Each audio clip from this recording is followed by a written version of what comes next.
রাতে ঘুমানোর আগে আল্লাহ দুটি নাম পড়তে পড়তে ঘুমিয়ে যান, ইনশাআল্লাহ তাআলা আল্লাহ আপনার সকল মনের আশা পূর্ণ করে দেবে। এখানে আপনারা অনেকে হতাশ হয়ে যান, অনেকে আমাকে ফোন করেন যে হুজুর ভীষণ বিপদের মধ্যে আছে, অনেক সময় সন্তান সন্ততি কথা শুনতে চায় না। আজ থেকে বলবো, মনের মধ্যে দুঃখ আছে, কষ্ট আছে, যন্ত্রণা আছে, যা কিছু থাকুক না কেন, আল্লাহর দুটো নাম আছে, এই দুটো নাম পড়তে পড়তে ঘুমিয়ে যান, আল্লাহ রাব্বুল আলামিন আপনার মনের সব আশাগুলো পূর্ণ করে দিবেন। আল্লাহু আকবার। দেখুন আল্লাহ পাক নিজে কি বলেছেন, একটু মনোযোগ দিয়ে শুনবেন। আল্লাহ পাক বলেছেন, ওয়ালিল্লাহি আসমাউল হুসনা ফাদউ বিহা। আল্লাহর অনেকগুলো নাম রয়েছে, তোমরা সেই নাম ধরে ডাকো।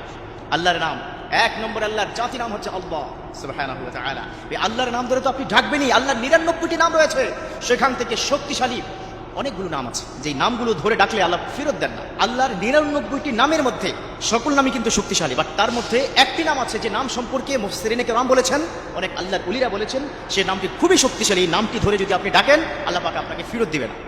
অনেকে দেখবেন দোয়া যখন হাত উঠিয়ে করেন, দোয়ার সময় দোয়া ইখলাস থাকে না, অথচ আল্লাহ পাক কি বলেছেন, মুখলিসিনা লাহুদ্দিন, তোমরা যখন দোয়া করবে ইখলাসের সহিত দোয়া করবে। যদি সঠিকভাবে দোয়া করতে পারো, চোখের পানি গাল পর্যন্ত বেয়ে আসার আগে তোমাকে সব দোয়াগুলো কবুল করবেন। তিনি কে? তিনি হচ্ছেন আল্লাহ। সে আল্লাহর 99টি নামের মধ্যে একটি নাম রয়েছে, যে নামটি হচ্ছে আস-সামাদ। কি? আল্লাহুস সামাদ। তাহলে আল্লাহ নাম ধরে তো ডাকবেনই, তার সাথে সমাদ শব্দটি বলবেন, আল্লাহুস সামাদ। যে সমাদ নামটি কতটা শক্তিশালী আপনি চিন্তা করতে পারবেন না। একটি কিতাবের মধ্যে আমি পেয়েছি, এক ব্যক্তি মূর্তি পূজক, যে সব সময় সে সনাম করতো। আপনারা জানেন যে সনাম হচ্ছে মূর্তি একটা আইটেম, অর্থাৎ হিন্দুদের অনেক মূর্তি আছে, তার মধ্যে সনাম হচ্ছে তাদের এক ধরনের ভগবান।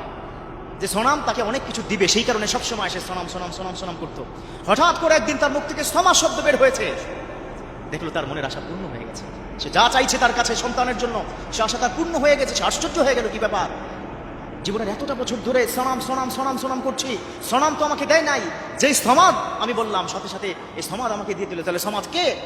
তিনি খুঁজতে খুঁজতে মুসলিমদের মধ্যে একজন আলেমের কাছে সে গেলেন। আলেমের কাছে গিয়ে বললেন, হুজুর আমি তো হিন্দু সম্প্রদায়ের লোক, আমার তো সনাম করে আমি এতদিন পর্যন্ত ডেকেছি, আমাদের এক ভগবানের নাম হচ্ছে সনাম, কিন্তু হঠাৎ করে মুখ থেকে মুখ ফসকে আমার বের হয়ে গেছে সমাদ। আমি সেদিন সমাদ করেছি, বাট মনের আশাটা আমার পূর্ণ হয়ে গেছে। আল্লাহু আকবার।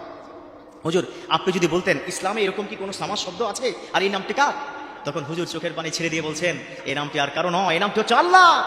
আমার আল্লাহর নাম হচ্ছে 99টি নামের মধ্যে সমাদ। তখন সে বললেন, যে সনাম আমাকে কিচ্ছু দেয় নাই, যে সনাম আমার মনের আশা পূর্ণ করে নাই, আমি আজকে সনামের পক্ষে নাই, সমাদের পক্ষে।